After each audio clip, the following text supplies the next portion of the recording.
Welcome back to Into the Pine, everybody. I'm your host, Trent Walker, here with the amazing Austin Rose. What's up? And we're going to be breaking down frontside skis. So last week, our episode was all about, ski styles, ski differences.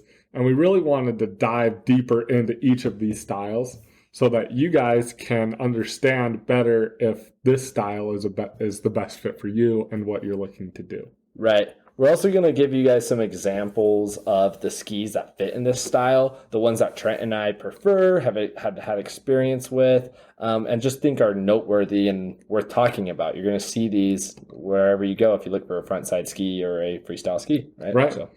So we're going to jump in, and once again, we're not going to talk about what a frontside ski is, but and if you want to know what that is, check out our last episode. But really, we're here to get into the finer details. Yeah. So really, one of the things you're gaining, one of the big selling points of a frontside ski is just how much camber and effective edge you're getting out of those skis versus your other styles. So if you want to speak to that. Right. Yeah, so the fun part about a frontside ski, as we've discussed in the breakdown, is really how the shape of it, comes to play. These skis have that wide tip, wide tail, small underfoot, right? You're going to hear that every time I talk about a frontside ski. And that camber, and they're really going to sit with a traditional full camber design, right?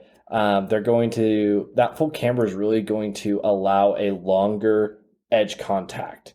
Right. Mm-hmm. With a front side ski, this is the one that we're typically going to want to measure true to the size of a ski. If you are going to buy one of these, a beginner ski is going to fit right about chin height, mm-hmm. right? Intermediate nose and eyebrows and above for advanced. That's going to be true to the form on this type of ski. Right. The effective edge of it is really a fun part to explain, right? And Trent, I want you to kind of speak to what effective edge means here. But this is really the full edge length contact on the snow. Right? Exactly.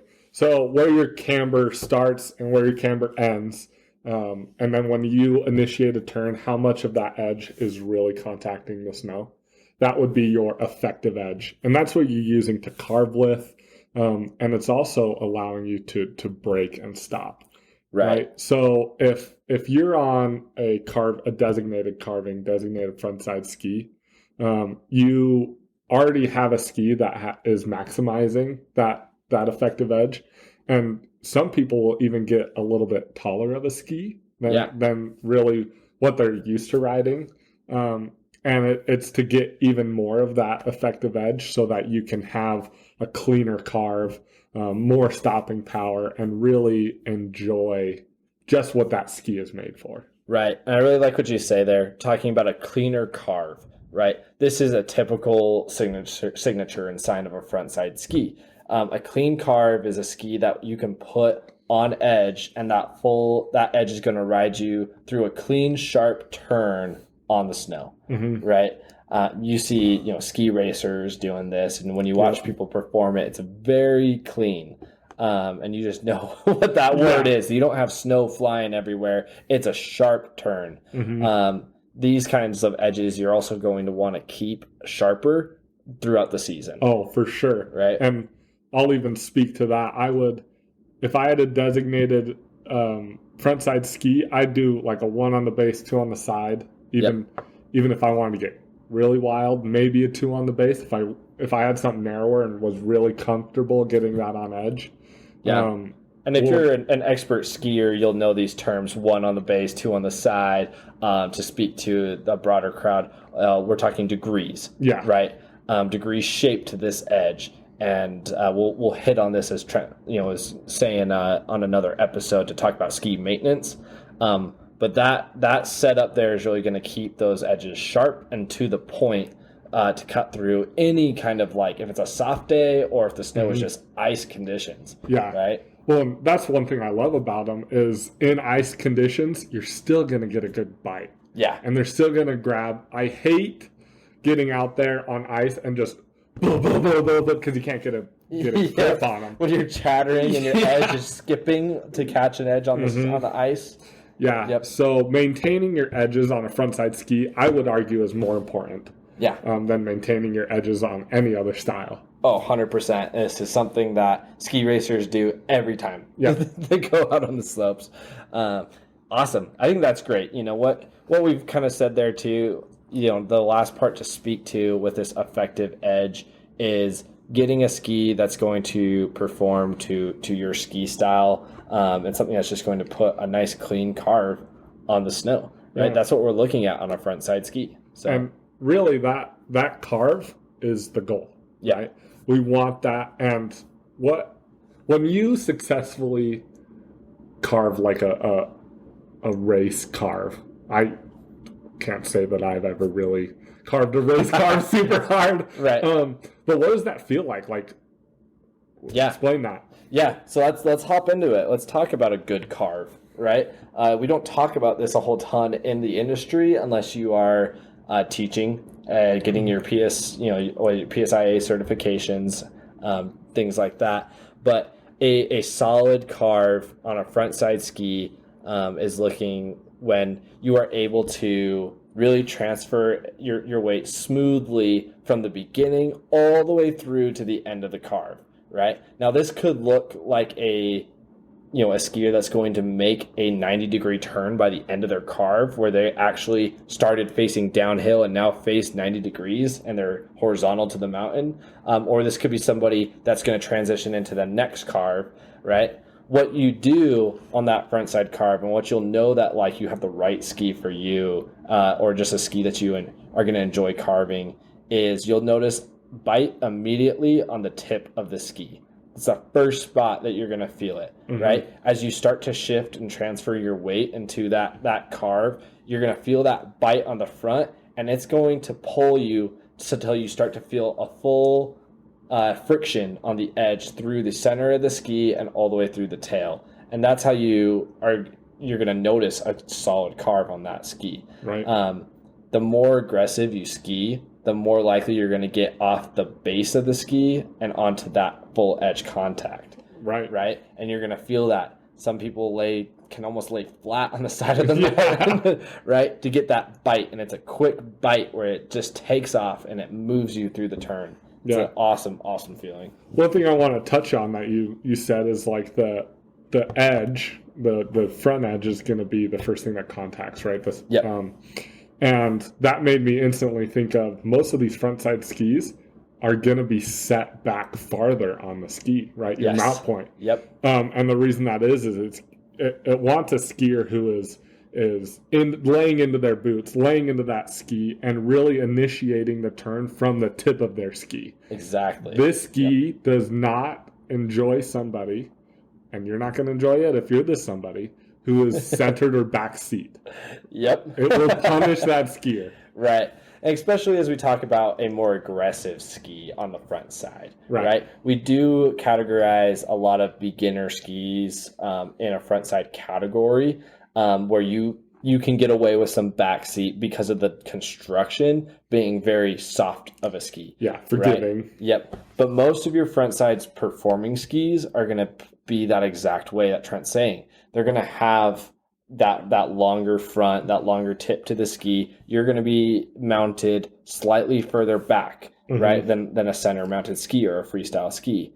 And they, if you are skiing in the back seat and you are going to push it hard, they will bite you. Yeah. Yes, right? they will. But you just have to learn and you adapt to that ski. If you are someone that wants to try this kind of ski out and you're really aiming for that carve, the big point to take away is to push into the front of that boot. Yeah. This ski demands a proper ski, form. Ski technique and form. Yeah. Yes. Right. So really invest your time in that area and you're going to love this ski. Yeah. And one thing that Austin touched on is this ski style, I think it's underrated. I really do. Oh yeah. There are people in the East, and they have perfected this style, and they come to the West, and they out-ski us. Oh, yeah. Easy. And the reason being is all these West Coast skiers are on skis that they're they're not learning from these skis. They're not learning how to drive their boots the same way. Yep, that we jumped too fast into the freestyle ski on the West Coast because of the soft snow. Yeah. Right, and that's an argument among the industry of are people actually learning the proper ski form because of the skis we're riding on, because of construction with rocker camber, because of moving from parabolics to straight style skis. And I do think, like you're saying, Trent, for one, the front side ski style is underrated. It is really fun to do when you get into it. So fun. Right? And two, the benefit is it also forces you to learn that ski technique and form. So no matter what type of skier you are, don't neglect your form. It's needed and worth it. Yeah, 100%. All right. So now that we've broken all that down, let's talk about some examples, right? Yes. What are your favorite examples? Where do you want to start? Right. So before we get into the nitty-gritty detail of a hard ski and frontside ski, I want to touch for the beginners out there real quick. I really don't have to spend much time on this, but if you're looking for your first ski or a frontside ski that you just want to start understanding the sport, really, right? Understanding how to make those turns and be able to have a forgiving ski to practice on, you have to talk about the Rossignol experience. Yeah. Right? It's not the most fascinating of ski, but you have a soft ski where the construction is going to be just a basic wood construction of the ski, right? Mm-hmm. We're not going to be using advanced metal technology and things like that in this type of ski, but it's going to give you that still you're going to get a nice decent edge contact. We're going to be capping the edges mostly on these skis with usually a basic sidewall, full sidewall underneath the ski, so it's kind of a hybrid when you talk about edge design. Mm-hmm. But it's going to be great for any skill level, but really those beginner skiers, somebody that wants something easy to learn on and to just ski anywhere. Yeah, it's fun. We rented these at the shop I worked at, and almost everyone rents these. they come back with a smile on their face every time because this ski is very approachable. Yep. Very easy to enjoy and get on and carve and really nail down this carve. So I love that you bring that up. Awesome. All right, let's hop over though to some of the more fun and different styles of frontside skis. Right. Go ahead, Trent. What would you touch on to talk about the next kind of maybe a more aggressive frontside? Yeah, so I really want to bridge the gap, right? The spectrum from that Rossi experience.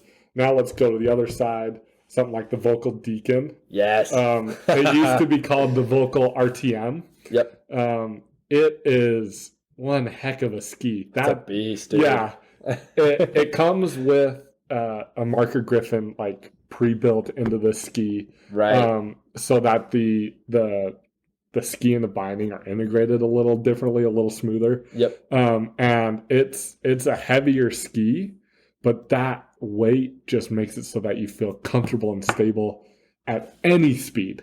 It holds up really well. It bides super well. It is an awesome ski. Yeah, it is such a fun ski. I mean, this thing, when you talk about an RTM, that class was before the Deacon that we transferred into, and the RTM ranged from the same kind of like Rossi experience 76 ski.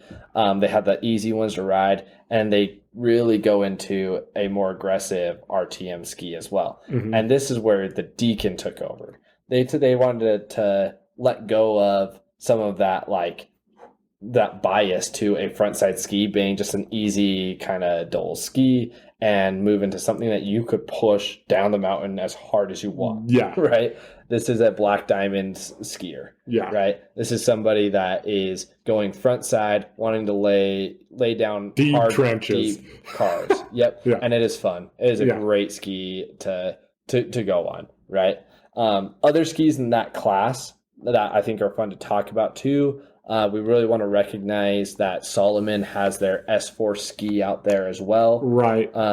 Atomic does the Redster, and we also have the Nordica Doberman that I almost forgot to talk about. Yeah. Very, very similar in design to that. Now, these skis are going to have that full sidewall, right? That's going to help give you the best edge contact and I call it power transfer, right? Yeah, exactly. That energy transfer, edge to edge. You can dig those edges in, stop as fast as you need. carve as hard as you want, and they're going to maintain a sharp, aggressive performance. Well, and one thing I want to speak to, that sharp, aggressive performance that's comfortable. Yes. Right? It's giving you stability and comfort at these speeds that other skis can't match. Right. You hear the word chatter, right? We will not be talking about chatter again because all of these frontside skis have conquered that problem to really allow you to feel as comfortable as possible going wherever you want, or really going at whatever speed or carve you want for you. Definitely. Awesome. So we've talked a lot about this frontside ski with a traditional parabolic shape, right? Everything we've talked about here has had that parabolic shape to it. Let's move into what's your next frontside ski, right? We're kind of pushing towards the end of that category if you are talking waist width with like freestyle skis coming into play. But these are still designated frontside skis that are just moving away from the parabolic shape. What would you throw in there, Trent? So I'd start talking, you've got like your Nordic Enforcer, the 88. The Nordic Enforcer goes up and you got like your 88, your 94, your 100. Each one becomes more all mountain, but we're talking front side, so we're going to stick to the 88. But you still get more of that shape that you're referring to. It's got loads of metal in it, which helps it be stable and aggressive. But 2 sheets of metal in it. Actually, it's no joke. Yep. But that ski bites. It does a lot of what the Deacon does. It is a little more. It sacrifices a little more of that speed and stability, and gives you a little more maneuverability. But we're only talking degrees of difference here. But yeah. It's really also this kind of category of skis is if you're a person that's only skied parabolic shape, this is your next step. If you want to go a little more on a ski that has some versatility, like starts gearing towards that versatility, right? It's going to feel very similar to a traditional parabolic ski still, but it's designated frontside skiing. Right? With that Nordica Enforcer 88, let's talk a little bit about the Santa Ana. This category is famous for just, award-winning women's skis. Oh, absolutely. That Santa Ana 88, I really like. Whenever I'm selling a ski, especially like a women's ski, I touch on that ski. What Nordica has done specifically between the two, the Enforcer and Santa Ana, these are literally the same category of ski to Enforcer, but they just deviate the name for women's and men's ski. The women's oriented ski is going to use 1 sheet of metal instead of 2, right? So it's going to gear towards being more specific to a woman rider, to a female rider. It's also it's going to feel very comfortable to give you the very same performance you would get out of like an Enforcer 88. Right? I love that you bring that up because really these skis, right? The Razi Experience, the Vocal Deacon, those are more unisex. Then you get into the Nordic Enforcer and the Santa Ana, right? They take the biomechanics of each gender and help them to really excel, right? For each category. Exactly. Yeah. So let's talk my next ski in that category that, everyone knows I love to talk about, that Blizzard Brahma. Right? The Brahma 88 and the Black Pearl, the Blizzard Black Pearls, where you've got the 88s and the 84s. Trent's favorite women's ski to sell is probably that Blizzard Black Pearl. Well, and the reason being is that ski, like, I would say it's a designated frontside ski, but there's enough rocker in the tip of that ski that if someone wants to explore, it's ready to go. Right. And they give you a nice basic swoop in the very tip of the ski, but use that gradual rocker design through the majority of it, right? So you got camber in the middle, traditional camber, and then they do start to have that gradual rocker. And what that does is it helps a traditional skier, someone who's used to a parabolic ski, feel like they're actually on the same ski, but get the benefit of something with some rocker in it. Yeah. Like you're saying, it gives you that ability to ski the same ski style, pushing aggressive into the tip of the ski, while being able to go and journey off the beaten path just a little bit. Yeah. Right. I mean, and I think you could take these skis anywhere. I'm perfectly honest with you. Totally. One thing about these skis, and the word that I always like to use, is intuitive. Yep. And what I mean by that is just highly responsive. Yeah. Right. You give this ski input, you don't have to work very hard to feel that input coming back to you. Yes. So when we're talking about our hard carves and coming out of those hard carves, the metal in those skis are going to get you the energy back to get to your next turn faster. Right. Really wonderful skis. And the other thing I want to point out is they aren't like the lightest skis on the market. Right. And by far. And yeah. And honestly, they're better that way. It's right? supposed to be that way, in my opinion. Yeah. Right. Because it allows the ski to have more suspension. Yep. They can put more into the ski and not worrying about weight. And making it perform at a wonderful level. And that weight ends up being your friend. Exactly. And I'm so glad you brought that up, because I was about to touch on that, to give you guys some stats on the Brahma series, on that Blizzard series with the Black Pearls. They really, with that gradual camber rocker, this ski falls in that same category, and I compare it directly to the Enforcer 88. The Enforcer gives you a little more active camber, active rocker, where you see a bigger trend and a larger bend of the wood, while the Blizzards tend to be a little more minimal. But they also have that dampener in the tip of the ski, the stuff that makes it feel a little more stable underfoot, right?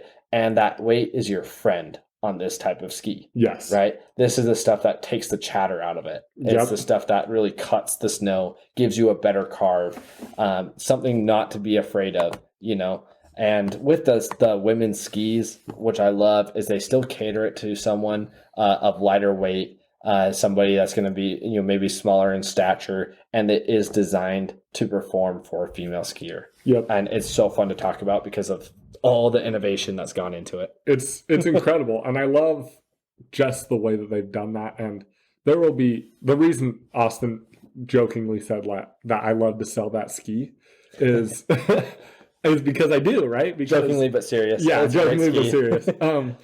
Because people who are intermediate to advanced, they're going to find something to love in these skis. Even a beginner who's like, I'm a beginner today, but I've got a season pass and I'm going to go every weekend, right? Yep. Those people are going to end up getting 30 days, right? And they're going to quickly become an intermediate skier, right? Definitely. And so if you can put someone who has the foundation of skiing on a ski like that, their progression will just explode. Exactly. And I'm so glad, we're talking about this. Like we've said, this section of skis has really been underrated in the industry, but you're going to see them everywhere. Yeah. They're so fun. The last thing I want to just point out when we're talking about frontside skis and everything, and just buying new skis in general, is, the first thing I always say is the ski doesn't ski for you, right? We're looking for skis that fit your style and your ability. And so when we're looking at these ones, these are these specific skis we've mentioned are really skis that are going to fit a frontside style skier, but they're going to push you to be a better skier. Yeah. Right. It's just something that you have to really to point out is, one, the ski doesn't ski for you, but two, the ski is supposed to help push you, help you achieve your goals in skiing. Right. Help you get where you want to go. And I just love to point that out because it shows that you can really ride any ski on the market. I don't think there's one ski that one person couldn't ride, but there's going to be one that's better for you. Yeah. Right. One that fits your style, one that is going to be the ski to push you to your next level. It's the difference between I like this ski and I love this ski. Yep. Right. Exactly. So I've skied plenty of skis that I like. Right. And I like to throw that out there because as you as buyers and skiers are looking to get your next ski or just looking to try something, you are going to learn how each ski rides and feels. They will feel slightly different. But those things like a heavier weighted ski on a front side ski are going to be what pushes you to achieve, what your goals are. Right. So, right. So now we're going to move into we're going to start blending in a unique way. I want to touch on the line blade. okay, let's do it.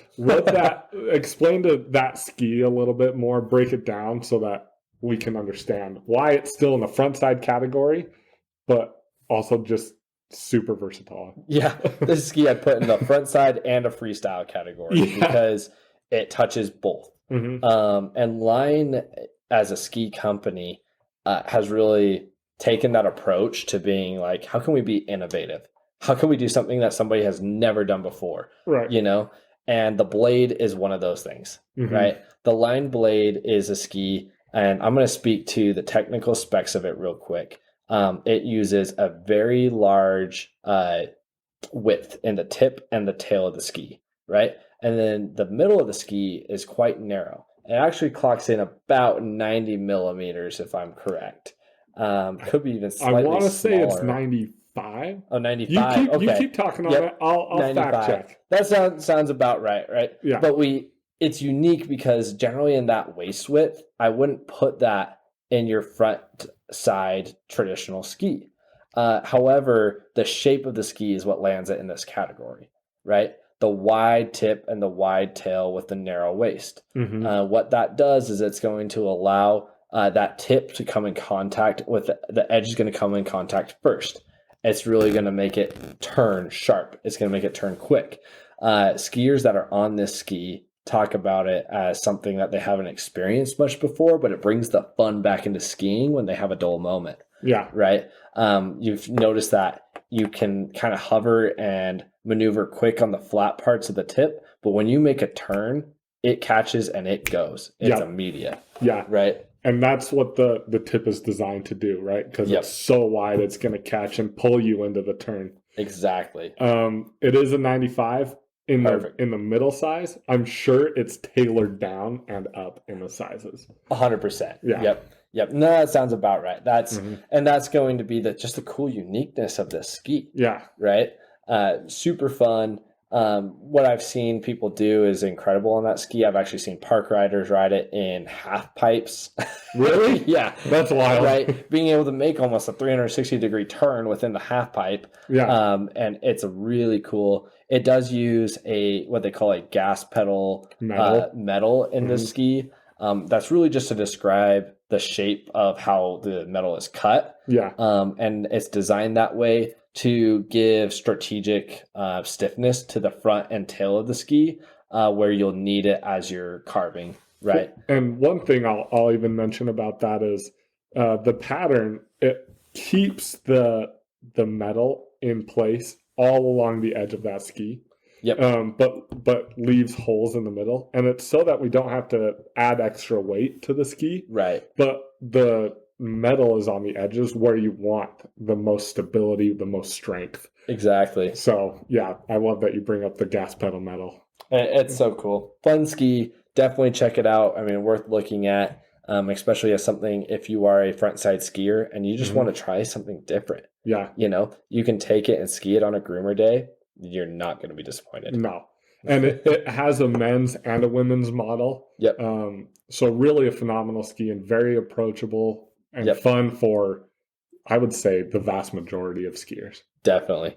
Yeah. Yep. But that was kind of our breakdown. We don't really have any other real big examples that we thought of. I think we hit everything that we wanted to. I believe so. I think to recap, of this category, I think this is a super fun ski for all riders to try. My personal preference when I talk about skis and my own quiver of skis is to have something to ride on each day of the mountain. Yeah. Right. We talk a lot about different variations, and Trent and I have what we call the minivan of skis. Yeah. Right. Nothing wrong with a minivan or a minivan of skis besides when you're trying to bridge two categories into one. Right. That's what we use that to refer to. right? You're going to get a ski that you can use in any condition, but you're not going to get the ski of highest performance for that condition. Right. So whether you're a powder skier, a designated Utah soft skier, or something like that, I still recommend grabbing yourself a pair of frontside skis, something that you can use on a day that you want to be on the groomed slope, and you will have a blast. No regrets. 100%. I love that you bring that up. And really, that's why we want to dive into each of these. So we can talk about, all right, what are the specialties of this style? What are specialties of this style? If you want one ski to do it all, that's when you end up with like your minivan, like you're talking about, right? Exactly. Yeah. Nothing wrong with it, but not going to give you the best performance of of each condition. Right. So, and so these are more like, I would say, your sports cars, something that's really fast, aggressive, low to the ground, right? Like that's what we've talked about today. These are definitely ski performance, Olympic ski style, fun stuff that you like to look at. Like you said, the sports cars, it's great. For sure. Great analogy. So thank you for joining us today, and feel free to give us a review. Let us know how we're doing. Definitely. If you have any questions or comments, drop them. We'd love to have these conversations with you guys more. Yeah, and please let us know if this is helpful. Hearing about different types of skis, Trent and I love to talk about each model of skis, and I could talk about everyone on the market if I could. Yeah, correct. So awesome. Well, like Trent said, thanks for joining us today, and keep joining on and help us journey further into the pine. Thanks, guys.